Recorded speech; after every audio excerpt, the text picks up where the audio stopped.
Hello students, good morning to all of you.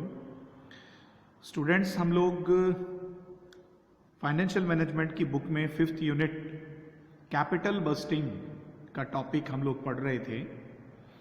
Capital budgeting में अब तक हम लोगों ने लगभग सारे मेथड्स के क्वेश्चन कर लिए हैं। पे बैक पीरियड, पोस्ट पे back profitability, ARR, discounted pay back period, bail out पे बैक पीरियड, आपका नेट प्रेजेंट वैल्यू या प्रॉफिटेबिलिटी इंडेक्स। आज मैं आपका इसका एक इम्पॉर्टेंट मेथड है internal rate of return method यानी IRR, उसका एक सवाल मैं आपको करवाने वाला हूं। जितने भी इसमें मेथड हैं सबके फॉर्मूले, उन्हें कैसे निकालना है, क्या करना है, ये सारी चीज मैं आपको बता चुका हूं। आपके पास नोट्स के रूप में भी फॉर्मूले सब मौजूद हैं, ग्रुप में आपको सेंड कर चुका हूं। स्टूडेंट्स, आप वीडियो में देख पा रहे हैं क्वेश्चन है IRR का, छोटा सा क्वेश्चन है जिसमें आपको एक कोई प्रोजेक्ट है, उसकी इनिशियल कॉस्ट वो दे रहा है 10,000 रुपए, यानी इस परियोजना की जो लागत है वो 10,000 रुपए है। आपको कैश इनफ्लोज दे रहा है 5,000, 5,000 और 2,000, यानी पहले साल 5,000, दूसरे साल भी 5,000 और तीसरे साल 2,000, और आपको कह रहा है कैलकुलेट IRR। स्टूडेंट्स, जब कैश इनफ्लो अनइक्वल होता है IRR में, तो हम सबसे पहला काम क्या करते हैं? तो इस क्वेश्चन को अपन सॉल्व करते हैं। सबसे पहला काम जो हमको करना है वो करना है एवरेज कैश इनफ्लो। तो हम लोग निकालते हैं average of cash inflows. Average निकालने के लिए हम क्या करेंगे? 5,000 प्लस 5,000 प्लस 2,000 और अपॉन 3। तो 5 और 5 10, 10 और 2 12, 12,000 में 3 का आपने भाग दिया तो ये 4,000 आ गया। उसके बाद हमें निकालना है PV factor. PV factor means present value factor.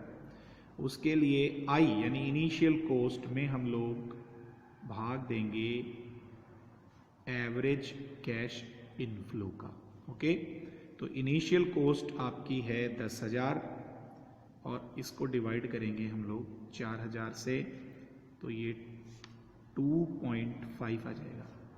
अब स्टूडेंट्स, ये 2.5 जो कारक आया, 2.5 जो फैक्टर आया है, इस फैक्टर को हमको n वर्ष की जो टेबल फर्स्ट है उसमें ढूंढना है। तो आप अपने पास में बुक रखिए और उस बुक में आपके एग्जाम्पल्स के पीछे या सबसे पीछे या सवालों के अंत में आपको 2 टेबल दी हुई होंगी। उस टेबल में हमें तीसरे वर्ष में 3 साल दिए हैं, तो तीसरे वर्ष में 2.5 को अपने को ढूंढना है। मैं आपको एक बार बुक में प्रैक्टिकली जो है वो ढूंढ के बता देता हूं, उसके बाद हम आगे बढ़ते हैं। ये देखिए, इस तरीके की आपकी बुक में टेबल सेकंड दी हुई है, present value of ₹1 received annually for n years. हमें तीसरे साल फर्स्ट, सेकंड और थर्ड में हमको 2.5 एग्जैक्टली कहीं पे आ रहा है तो हमें ढूंढना है, यानी 2.500 या 2.5 कहीं पे है। आप देखिए 8% की जो दर है उसमें है 2.577 और 10% की रेट में है 2.487। तो मान लीजिए आपको वो 2.5 एग्जैक्टली 2.500 ऐसे ही आपको एग्जैक्टली मिल जाता है यहाँ पे, तो आप कहते हैं जी IRR 8% है, आपको आगे कुछ निकालने की जरूरत नहीं है।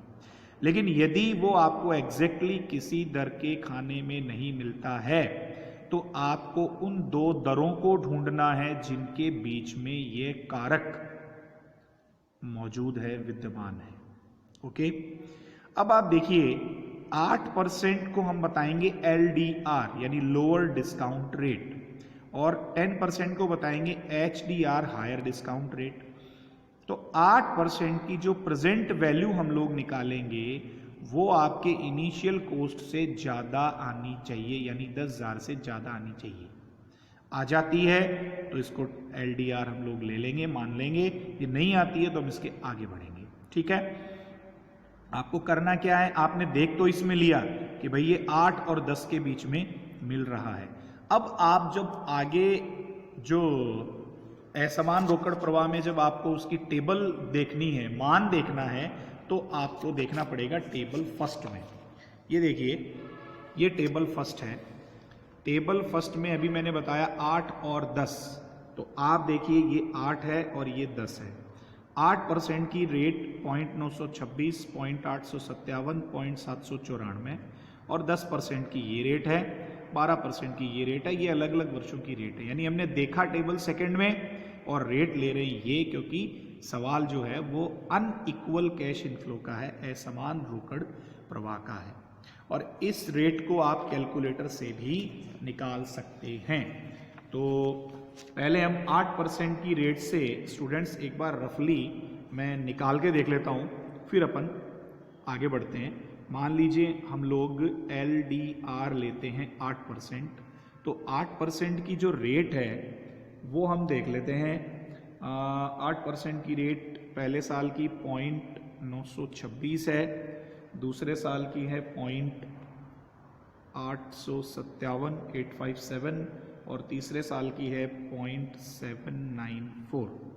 इसको अपन रफली एक बार मल्टीप्लाई करके देख लेते हैं, 5000 और फिर दूसरे साल का 5000 और फिर 2000।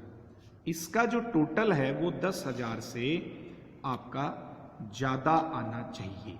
ओके, तो 0.926 को अपन ने मल्टीप्लाई किया 5000 से, ये आया 4630।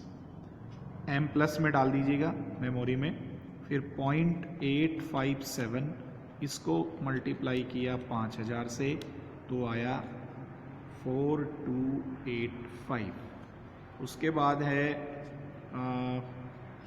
0.794, इसको मल्टीप्लाई किया है 2000 से, तो ये आया 1588 और इसका टोटल हमने किया तो ये आया 10,503। तो चलिए, हमारे LDR जो 8% आया इसका काम तो हो गया।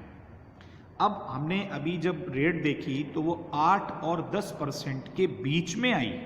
ओके, तो यदि LDR की ये प्रेजेंट वैल्यू है, प्रेजेंट वैल्यू कैसे निकलती है, कैश इनफ्लोज को रेट ऑफ डिस्काउंट से मल्टीप्लाई करते हैं तो प्रेजेंट वैल्यू निकलती है। ओके, तो ये 10,503 आया। अब हमने HDR जो है वो हमने माना है 10% को, यानी हायर डिस्काउंट रेट हमने 10% माना है।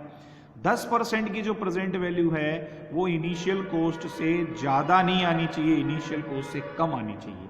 आइए रफली पहले देख लेते हैं। तो 0.909 है, 0.826 और 0.751, इनको हम मल्टीप्लाई करके देख लेते हैं इंटू 5000 इंटू 2000, और ये हम लोग देख लेते हैं मल्टीप्लाई करने के बाद जो रेट अमाउंट है वो कितनी आ रही है। 0.909 को आपने मल्टीप्लाई किया 5 से, तो ये आ गया 4545, 4545। फिर 5000 को 0.826 से करोगे तो 4130। उसके बाद आप इसको 0.751 को 2000 से करोगे तो 1502। ओके, टोटल जो है वो इसका आ गया, देखिए 7, 4 और 3 7, 5 और 1 6, 6 और 5 11, 5 और 4 9 और 1 10, 10,177 आपका टोटल आया। तो स्टूडेंट्स, हम लोग 8% और 10% को नहीं ले सकते। क्यों नहीं ले सकते? क्योंकि 8% की प्रेजेंट वैल्यू इनिशियल कॉस्ट से, इनिशियल कॉस्ट कितना है 10,000, इससे ज़्यादा आनी चाहिए, बिल्कुल आ रही है। और 10% जो हायर डिस्काउंट रेट है उसकी प्रेजेंट वैल्यू इस 10,000 से कम आनी चाहिए, तो कम नहीं आ रही है। तो अब हम 8% को छोड़ देंगे और 10% को हम लोग LDR मान लेंगे। इस HDR को हम लोग LDR मान लेते हैं। और अब हम आगे बढ़ते हैं, यानी हम HDR मानते हैं 12% की रेट को। 10 के बाद में अपनी टेबल में 12% है। अब 12% की जो रेट है वो हम लोग देख लेते हैं। पहले साल की 893 है स्टूडेंट्स, 893 है, और फिर 0.797 है। उसके बाद देख लेते हैं 0.712 है। इनको हम मल्टीप्लाई कर देते हैं 5000 से, 5000 से और 2000 से। आप देखिए इसको मल्टीप्लाई करने पे ये आया आपका 4465, 4465। उसके बाद में 3985, 3985, और 712 को आपने मल्टीप्लाई किया, ये आ गया आपका 1424। इसका टोटल आप करेंगे तो आप देखिए ये 4 और ये 7, ये 8 और 9, 9874।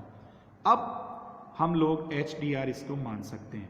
तो यहाँ पे LDR हमें क्या लेना है 10%, क्योंकि प्रेजेंट वैल्यू जो है वो इनिशियल कॉस्ट से ज़्यादा आ रही है। हायर डिस्काउंट हम 12% ले सकते हैं क्योंकि ये प्रेजेंट वैल्यू से कम आ रही है। अब इसको हमें सिस्टमेटिक ढंग से कैसे करना है ये मैं आपको थोड़ा सा आपको बता देता हूँ, फिर ये टोटल हम लोग इसके अंदर लिख लेंगे। ओके, तो ये देखिए पहले हमें एक कॉलम हमें स्टूडेंट्स बनाना है। पहले हम ऊपर लिखेंगे calculation of present values. Okay, सबसे पहला कॉलम हमें बनाना है ईयर का।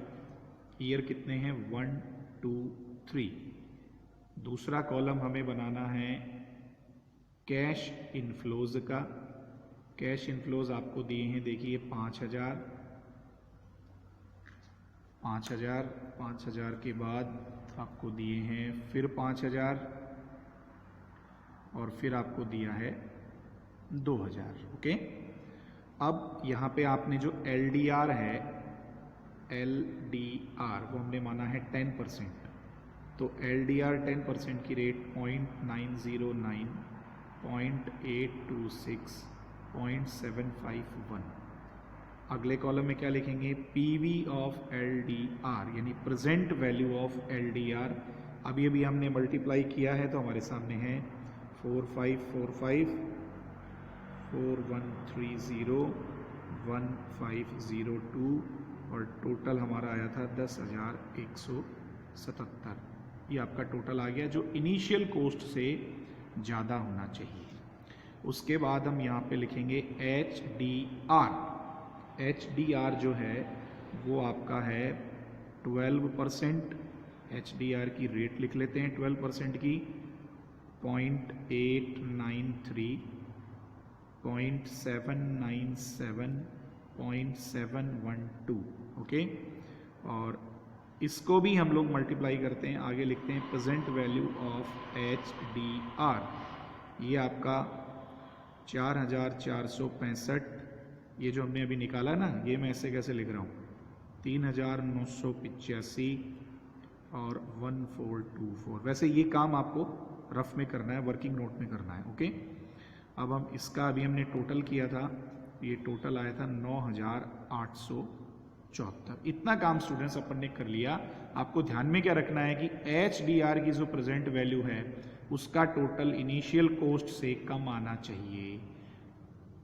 लोअर डिस्काउंट रेट LDR की प्रेजेंट वैल्यू का टोटल इनिशियल कॉस्ट से ज़्यादा आना चाहिए। ओके, अब हम यहाँ पे फॉर्मूला लगाएंगे और फॉर्मूला लगाकर हम इस सवाल को सॉल्व कर देते हैं। तो हमारा IRR का formula, IRR equal to LDR plus P1 minus Q upon P1 minus P2 into HDR और माइनस LDR। ये आपका फॉर्मूला है। LDR यानी लोअर डिस्काउंट रेट हम लोगों ने कितना लिया है, हम लोगों ने लिया है 10। ओके, प्लस P1, P1 का मतलब होता है प्रेजेंट वैल्यू ऑफ LDR तो वो हमारा आया 10,177 माइनस क्यू का मतलब initial cost 10,000 upon 10,177 minus P2 9,874 into HDR कितना था 12 और माइनस 10। अब देखिए हम इसको सॉल्व करते हैं तो 10 प्लस ये 10,177 में से आप 10,000 घटाओगे तो ये बचेंगे 177, फिर 10,177 में से 9,874 हम लोग माइनस करेंगे तो ये बचेंगे 303 और मल्टीप्लाई 12 में से 10 गए तो 2। अब पहले इसको सॉल्व कर लीजिए और जितना इसका आंसर आता है उसमें आप 10 जोड़ दीजिए। 10 प्लस 177 बटा 303 और मल्टीप्लाई 2 तो ये आपका आ गया 1.168 है तो आप 1.17 कर सकते हो 1.17 तो ये आपका हो गया आंसर 11.17%। ओके, ये आपका IRR का क्वेश्चन हो गया। अब स्टूडेंट्स ये आपके बात समझ में आ गई होगी। इस तरीके से हमें IRR के क्वेश्चन निकालने हैं। मैं ऐसा ही क्वेश्चन आपको होमवर्क के रूप में भी दूंगा जिसको आपको करना है। तो आज के वीडियो में स्टूडेंट्स इतना ही। Thank you very much, good bye, take care.